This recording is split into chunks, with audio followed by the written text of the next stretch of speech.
You're listening to the 49 Carats Podcast, a 49ers Goldmine production with Stephanie Sanchez.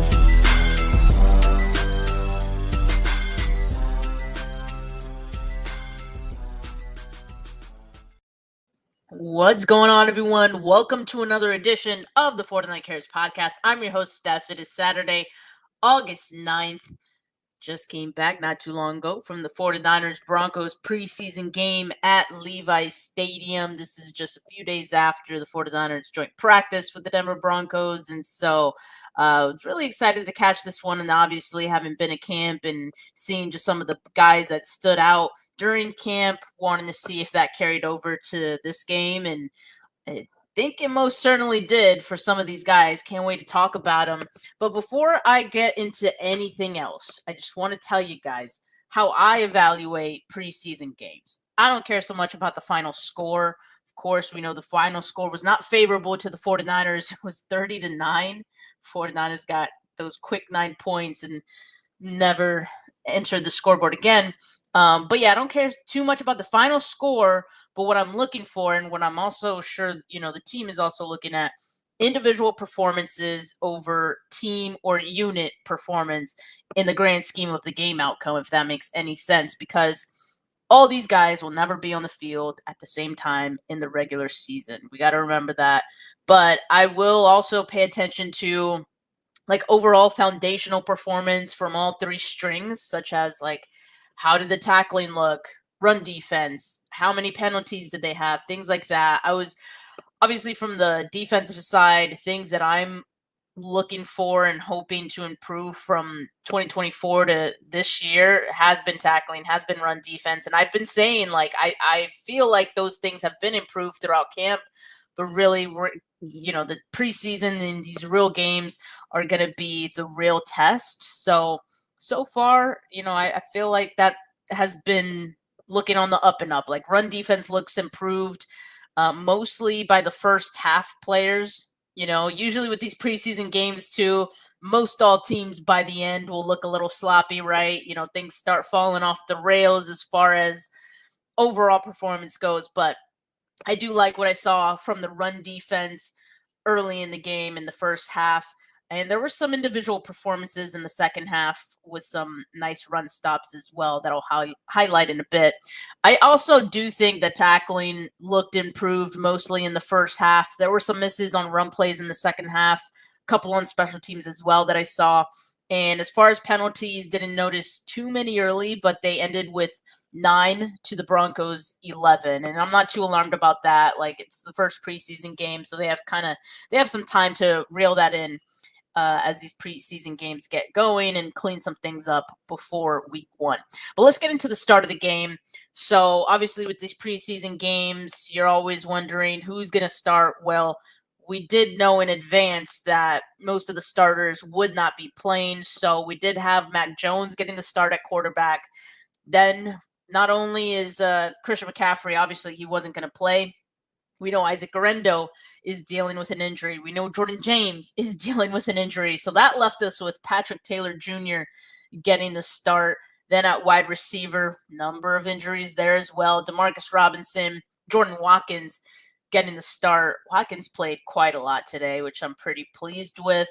Then at tight end, Luke Farrell, Braden Willis. Left tackle, so now getting to the offensive line. This is who we had at left tackle: Spencer Burford. Left guard, Ben Barch. Center, Matt Hennessy. Right guard, Nick Zakelj.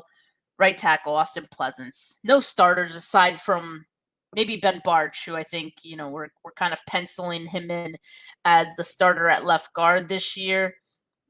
Don't think there's a big competition there. But remember, Ben Barch did miss a little bit of the start of training camp, so maybe he wanted to get him out there early and just, kind of get him some extra reps. All right, so on the first drive, you had the Mac Jones to Watkins play, which was for about 50 yards, if I'm not mistaken. Yeah, it was 50 yards exactly, actually. And I thought that was a beautiful play, beautiful pass for Mac Jones. One thing I've mentioned about him throughout camp is that his ball placement is really nice. He puts really nice touch on the ball as well. And I mean, you kind of saw it on that throw to Jordan Watkins. And also what I'm seeing from Jordan Watkins is just this growth, this comfort level within the offense, and, just his role and just in himself. Like, you kind of just see it when he's out there that he looks like he's good to go. He's ready to go and making the most of the opportunities that he's getting. So love to see that from Jordan Watkins, especially with all the injuries that are happening. You definitely need someone to step up, and it just feels like Jordan Watkins has said, I volunteer as tribute. So love to see that from him. And like I said, he played a good chunk of this game, even going, late into the second half.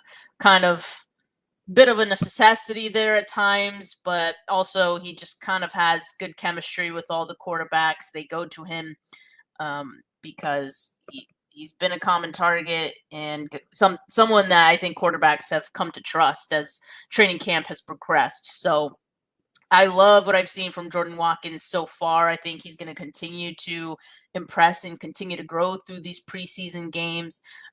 Patrick Taylor Jr., like we said, he got the start, and he had a touchdown on that opening drive as well with that cut to the outside. I think today kind of reaffirmed that Patrick Taylor Jr. has the edge over Corey Kiner right now for that RB4 spot to make the 53. Although, I did feel like Kiner did find some room to run towards the end of the game.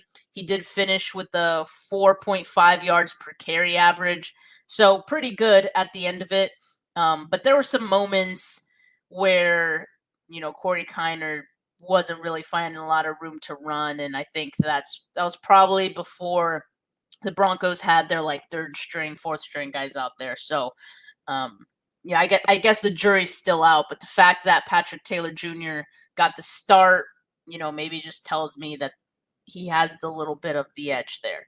Although he wasn't as efficient as Corey Kiner by the end of the game, but Kiner definitely had more opportunities.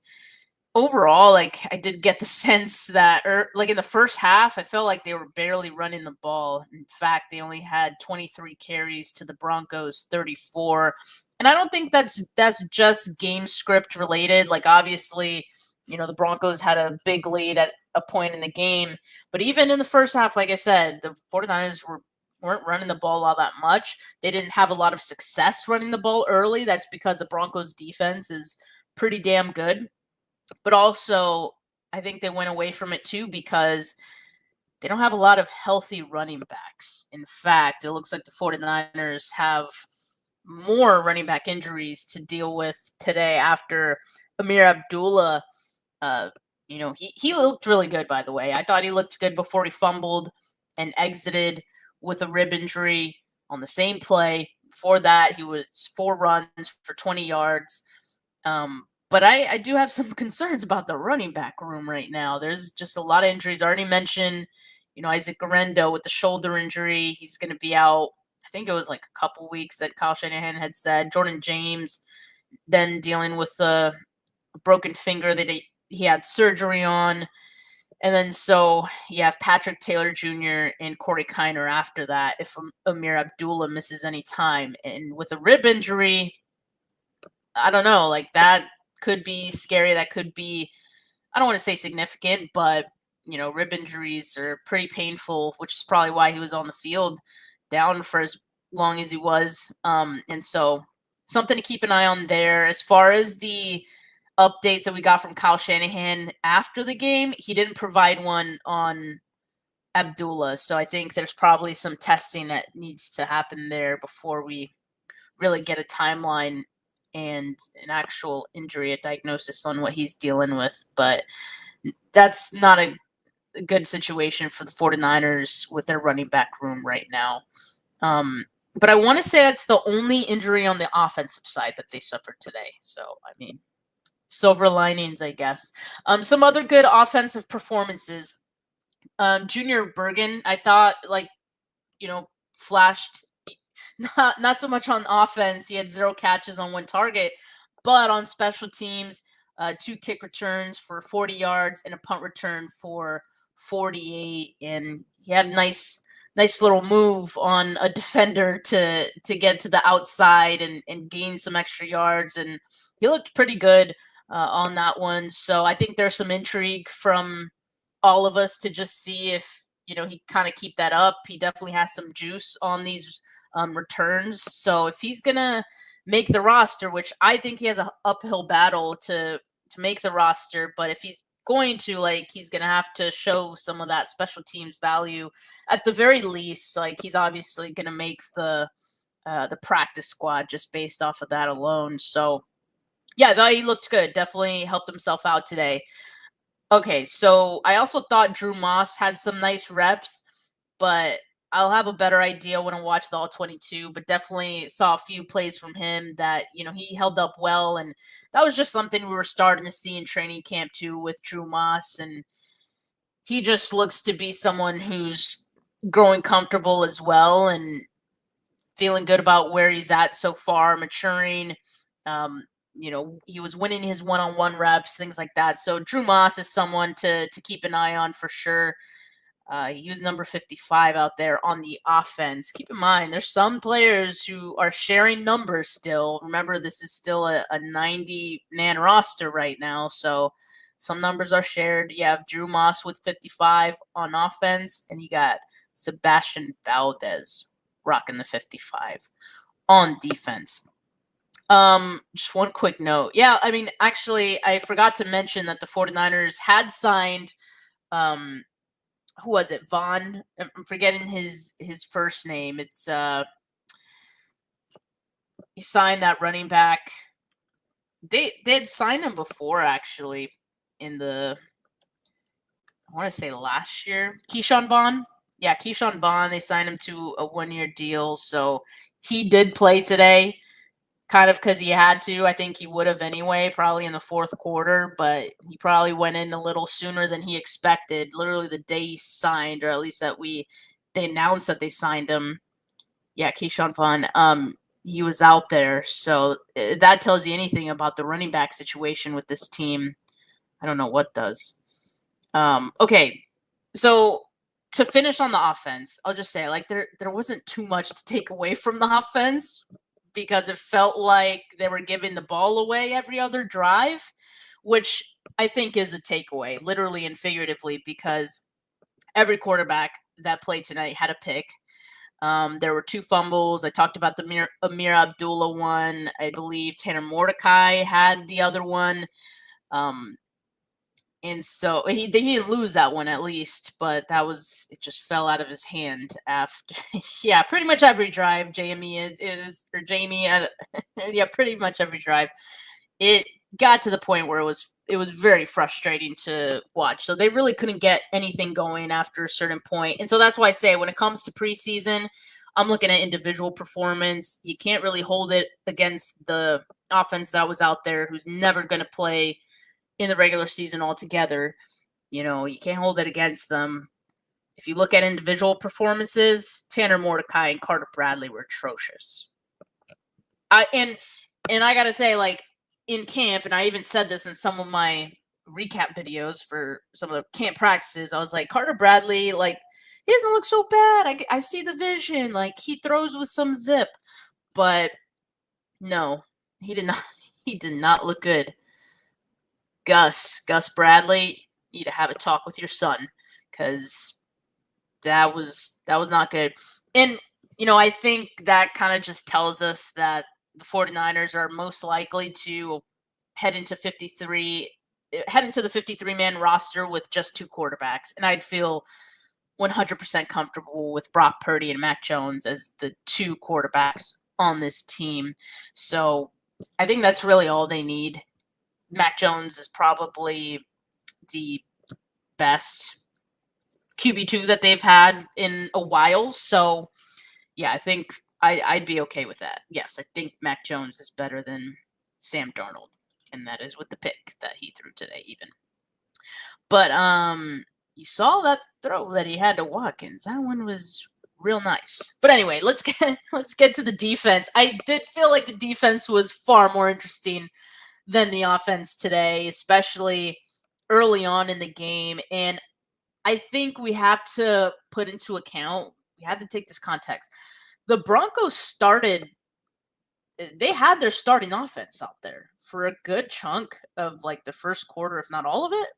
Like they were out there for quite a bit.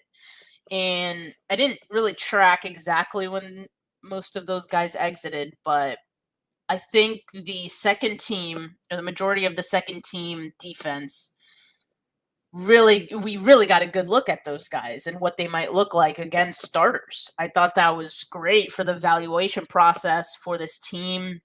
I think it's great for the evaluation process as fans, like just seeing what this Robert Saleh defense is going to look like in season. I got to tell you, I'm really excited about it. Let's talk about who started in today's game on defense. So they had Jonathan Garvin starting. They had Bryce Huff as the two starting defensive ends. Then on the inside, you had Kalia Davis and CJ West. D. Winters and Luke Gifford, as well as Tatum Bethune were the starting linebackers. Then you had Dallas Flowers and Darrell Luter as the corners. And then at safety, you had Jason Pinnock and Marquez Siegel. Okay, so there's a couple of things to point out here. Obviously, Jair Brown has been hurt, so you're not going to see him out there. But the reason that we had Marquez Siegel and not Richie Grant, who, is more experienced, the veteran, obviously, of the two, he didn't play due to a knee issue, according to Kyle Shanahan, who said he'll miss a week or so.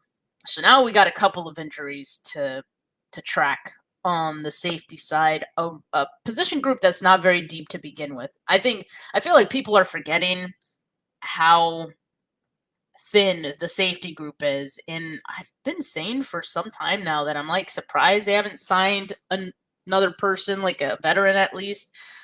But yeah, safety could definitely use some help. Your healthy safeties right now are Jason Pinnock, Marquez Siegel, Jalen Mahoney. And oh, by the way, Marquez Siegel left the game with an injury.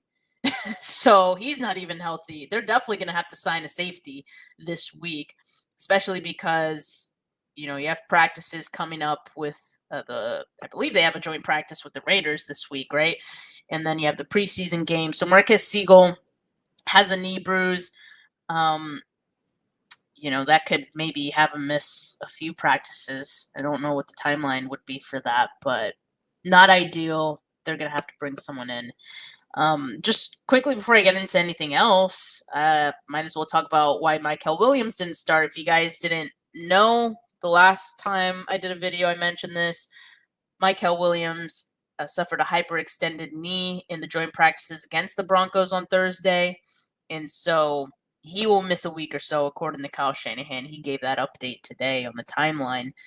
And Upton Stout didn't start, which was a bit of a surprise to me. In game, I was like, oh, this is great. Upton Stout must really have a handle on this nickel spot because he's not out there today. They must like him. He's not starting. But the reason that he didn't play today was because he's dealing with some calf tightness, according to Kyle. And so they're being cautious with him.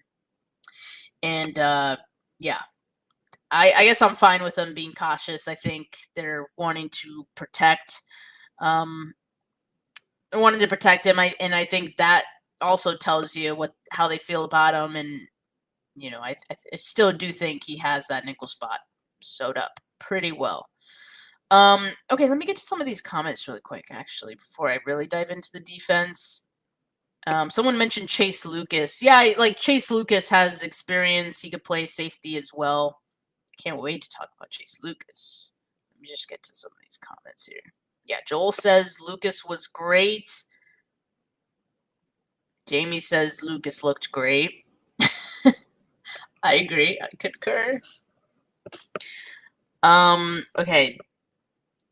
And Jamie's back because they say they don't pay attention to the draft. Fair. Glad to have you back. We're back in preseason. It's time to lock in now. Appreciate everyone else that's coming through here for the first time this offseason to lock in before the season starts. Joel says Watkins, number 3 wide receiver, week 1. Hey, I mean, it's possible. if this whole Juwan Jennings situation goes into the season, it's possible. Anything is possible. Andre says, love your content. Keep doing it. Thanks for the insight info. Thank you, Andre. Appreciate that. Yeah, Joel says we're bringing another running back in for next game. Probably. Jamie says, I realized later on that we started our second string and Broncos played starters and second string more. I suppose the score isn't that bad then. I think when you, like I said, when you consider that, especially for the defense, our second string defense against their starters, yeah, hell yeah, I feel good about that. I think the second string defense had me pumped.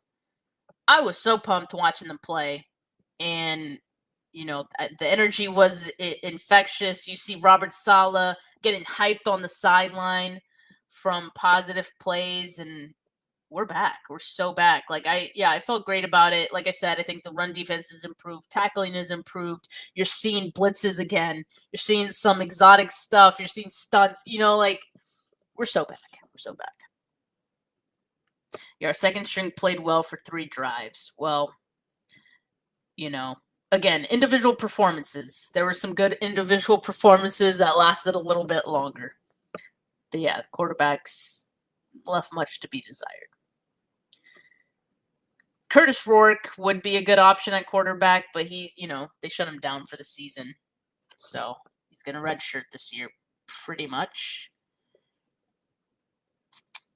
Also on the quarterbacks, how I said that Carter Bradley and Mordecai probably don't make the 53. Well, I thought it was interesting, too, that when Kyle Shanahan spoke after, he pretty much solidified that, we know who our QB2 is. There isn't a competition for QB2.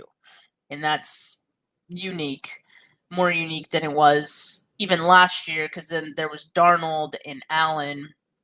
I think we knew then who the, QB2 was going to be after a certain point, but I think even more this year, it was kind of solidified pretty early that Mac Jones was going to be the QB2, unless he just completely fell on his face.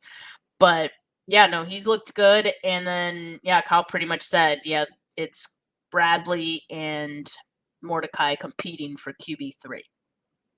And QB3 doesn't necessarily mean that quarterback makes the 53 man, by the way, which, I mean, they could, but it could also mean it's their third quarterback who they keep on the practice squad and elevate for game days if they need to. So, jury's still out on QB3. It's not an exciting battle, though. Law of All says, what is it with teams playing preseason games like a playoff game? This is a thing. I mean, do you think that? I don't know. There are some. Here's how I feel about most preseason games that I've seen, at least so far. They start off kind of exciting. Then for some reason, the second string is just meh. There's definitely a lull from the second quarter, third quarter is the biggest lull of preseason games. And then you get some action sometimes in the fourth quarter. And I think my theory is this. I think in the fourth quarter, you're getting roster bubble guys, real deep cuts. These guys are desperate, man. So, those guys are ones that are going to really fight to put on a show. And so you do see this level of effort and guys really come alive at that point in the game. And it kind of wakes you up and wakes the game up a little bit from the lull that we were seeing in the middle of the game from guys who, they do have something to prove, but, if you're second string, you're still kind of going to make the roster. I don't think those guys have as much urgency as some of the roster bubble guys. So I think that's my theory on preseason games and, I guess, how those usually go. But I don't feel like teams play them like playoff games. I think some players, it means a lot to them. But, yeah. All right. Let's see here. Shout out the live chat, man. You guys are keeping it popping. Thank you. Okay, let me get to the defense and then just some guys that stood out there. Talked about the injuries. Unfortunately, there are more that that we're tracking. Richie Grant, Michael, Marquez Siegel. And then Tatum Bethune exited the game very briefly with an ankle injury, but he returned to the game. So that's good. And I'm happy about that because I think Tatum Bethune is looking pretty good. Like he had been looking pretty good already in camp, and you're seeing some nice things from him. You're seeing some nice growth, some things that we were seeing last year as well. But yeah, it just feels like he's putting it together a little bit more this year, and so you'll love to see it. Glad he was able to return to the game. So guys that stood out on defense, and I'm going to start with the guy that Kyle Shanahan said probably stood out the most today, Sebastian Valdez, the undrafted free agent defensive tackle. He was nice, and I've mentioned him in training camp before that he was winning one-on-ones. He was putting some things together as well, stacking his days. And the reason I didn't talk about him more is because, he's stacking his days with, the third team. So, the bottom of the roster. But in order to have a chance of making the roster or have a chance of making the practice squad, those guys have to do that, right? And as an undrafted free agent, you have to be able to beat, your level of competition, which are other undrafted free agents, other, guys that are on the roster bubble. And he's doing that. So in my opinion, he is on his way. I think he's already shown enough that he should make the practice squad personally. But with some of the injuries at defensive tackle right now, maybe he has a chance to sneak into the 53. I don't know. They do like to keep, 10 defensive linemen usually? At least 10. So he has a chance. Yeah, I think they usually keep 10. So with that, it's an uphill battle. I think they'll have a tough decision to make, but yeah, he'll probably make it to the practice squad, and you just hope and pray that he doesn't get poached by another team. But Sebastian Valdez, as it pertains to this game, looked really good. He had a split sack with Robert Beal, and there were a couple of nice run stops that I saw from him as well, and also just getting pressure, right, and creating some disruption up the middle. Like he's pushing the interior offensive lineman up the pocket, and I think there's some value in that. And he got a lot of reps today.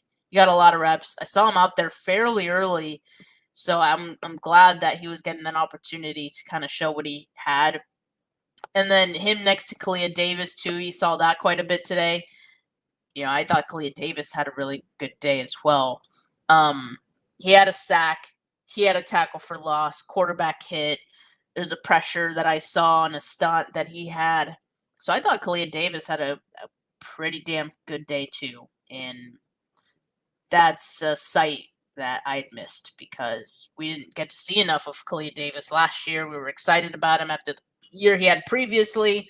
For that, now Kalia Davis is ready to get back to work, and man, it looks like he's picking up right where he left off, and maybe even better than that. So shout out Kalia Davis.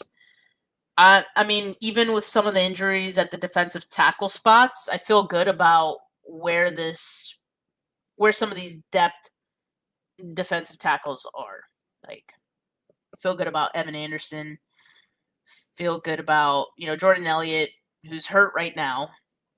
They have so many guys hurt. Evan Anderson's hurt too. Like, so many guys hurt. So, you didn't get to see some of those other guys, but I am excited about the depth there. We saw Alfred Collins today too, and I thought Alfred Collins looked pretty good. And there was one play I saw where he got a pressure that moved the quarterback off of his spot, and I want to say that was the quarterback, or sorry, that was the sack that was either the Valdez and Beal one. I think it was that one. I tweeted about it.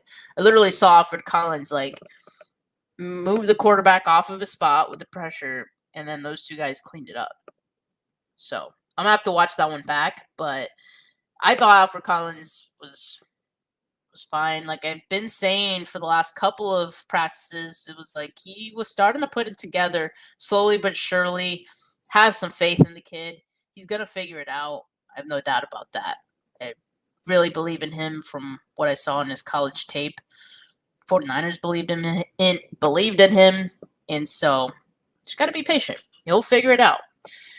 He's not going to start right away because I think he still has some ways to go, but he'll get there. He'll definitely be part of the rotation, I think, this season. All right, another guy that stood out to me today that you guys mentioned earlier, Chase Lucas. Chase Lucas, I thought, was great. Like, that's a guy that's definitely sticking around. And first, it was on a blitz. He forced that throwaway from Bo Nix. Again, second string going up against the starters here. He forced that throwaway from Nix that ended up being intentional grounding, which ended up being a safety. That's the play that got Robert Saleh all hyped up. That was a huge play from the defense there from Chase Lucas. So love that Saleh, being aggressive, getting the DBs in on the blitz. We saw that a number of times today. Love it. Also had a pass breakup in the end zone on third down. That was big. The Broncos did end up converting on fourth down. But again, individual performance from Chase Lucas was great. So I think, Chase Lucas making this roster. He looked really good today. Veteran savviness. You'll love to see that. So let's talk about another corner, though. Darrell Luter, in the beginning of camp, I was like, oof, I don't know, guys. I don't know if he's going to make this roster because I'm like, Dallas Flowers is playing ahead of him. And I still think Dallas Flowers is ahead of him in the pecking order of things. But they both started today. And Darrell Luter, again, going up against starters, pass breakup in the end zone against Cortland Sutton. That was a great play.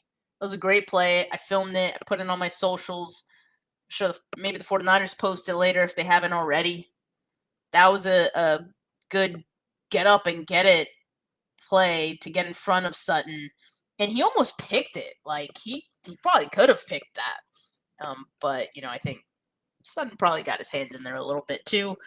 So, made that a little difficult. But he was right there in position to make a play on that ball. And I thought that was great from Luter. There was a couple of other plays he had that were, saw some other good things from him.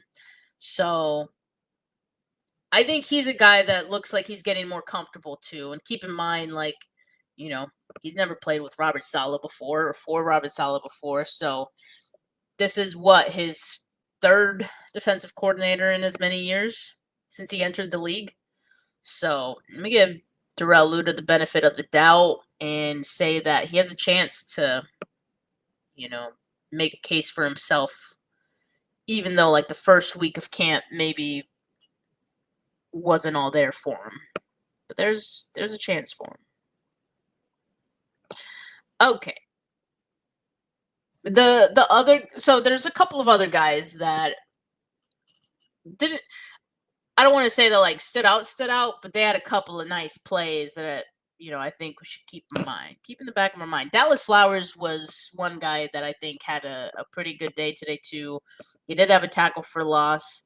Like I said, he did start. So, and he also looked good in special teams duty. So he had 3 kick returns for 73 yards. The long one, 26 yards. So I didn't even know he was doing kick returns, but hey, if he could provide any additional value in any way, special teams being that's nice. Dallas Flowers, he's making this 53-man. For sure. Okay. The other guy that I was going to mention is Jacob Robinson, because I've been a Jacob Robinson fan, since the draft process, interviewed him on my channel. And he's been making plays throughout camp. He's often making pass breakups. He had a pass breakup today. So, or no, sorry, it was a tackle for loss that he had today. But yeah, those are things that you love to see. It was Jalen Mahoney, who I liked in last year's camp, that had a pass breakup. But yeah, so some of those deep cut guys, you want to see them put more together. So this was, the first preseason game. Let's see what they do in the second one. In training camp, like, they've been making plays, but I think it matters too in these games. Like, you want to be able to see them do it in the games. Jacob Robinson, I think, is on his way to making the practice squad, for example. Maybe Mahoney makes the practice squad. I don't know. He's got to continue whatever he put together today. He's got to continue into the next one and the next one after that. So, yeah, Tony mentioned Marquez Siegel, right? He looked great in the first quarter and sub-mid in quarter two, which is funny because he was playing against starters in the first quarter, right? Like, I thought he looked good too. I did think he looked good. He made a couple of plays, so that's impressive. He had 7 tackles. I guess it's good that he got the opportunity, right, to like even get starting snaps and play against a starting offense, right? To really gauge where he's at and if you could trust him and all these things. But we're going to have to wait a little bit longer to see some extended time on Siegel, however long he's going to be out with the knee bruise that he suffered today. So, TBD on that. But I agree. I think what we saw from him today was, pretty promising. All right. The other guy I was going to mention before I go back to the comments here, the other guy I was going to mention was Bradley Anae. I saw Brad post a clip of Anae getting a nice quick win against the tackle. And I don't know if that necessarily counts as a pressure because it didn't really look like one, but he got the quick win. And this is something we'd been seeing from him in camp. Like, the 49ers signed him relatively recently. And literally the day that they signed him, or that we got the announcement that they had signed him, I'm like, who is this number 69 dude? Or is he, I think he's 69. He's either 69 or 67 or 76 or something like that. And I was like, who is this dude? Who's 69? Like, he keeps popping off and winning these one-on-one reps quick off the edge. And then team period, like, he does the same thing. And I've mentioned him a couple times in the camp recaps. But I think, like, if I recall what I said about him, I did say that he was doing it against, the bottom of the barrel tackles on the team. So I was like, I need to see him do it against, like, I think he was going up against Isaac Alarcon, who's literally like the lowest level tackle this team has on the depth chart. So I was like, I need to see him do this against better competition. Saw him flash a little bit in the joint practices against the Broncos, and then, in the preseason game, he's, you kind of see him doing the same thing, getting those quick wins off the edge. So I think Anae has a chance to stick around as maybe a practice squad player, right? Maybe a practice squad player. Definitely wouldn't hate it. I think he's looked good so far. Jonathan Garvin, I think, who got the start opposite Bryce Huff today, again because all the injuries and obviously Nick Bosa's not playing. I think Garvin has flashed a few times in camp as well. I didn't really see if Garvin did a lot today. I'm gonna have to pay more attention in the All-22, but someone to keep an eye on, because I'd turn to Brad and I'd be like, Garvin's, he's gotten some wins. He's gotten some wins out here. So there's guys that are definitely showing out, and yeah, I think preseason is a time to better gauge, just how they look against other teams. It's a good way to gauge their consistency, right? You need these guys to be consistent if they're going to make this roster, if they're going to make your practice squad. So that's really what I'm keeping an eye on. Speaking of keeping, Law of All says Sebastian Valdez is a keeper, in my opinion. A keeper on the 53 or just on the practice squad? Because I don't think he's making the 53. But I think and I've mentioned this before, I feel like he's this year's Evan Anderson for this team, where it's like this unassuming, undrafted free agent defensive tackle who, just shows out, balls out, proves that he can make a roster or, a practice squad. And that is Valdez this year, it feels like. Like he's kind of proven he's not in the wrong place. He belongs here. So that says a lot. I think at the very least, he makes a practice squad. Joel says, are we keeping 4 or 5 defensive tackles? Kind of depends how long some of these injuries last. Like, I don't know. They probably could keep 5. I think they keep 5 of each. And right now that would be CJ West, Jordan Elliott, Kevin Givens, Alfred Collins, and Evan Anderson. But like Kalia Davis, like I said, looked good today too. So that's that's going to be a tough decision, I think, for them.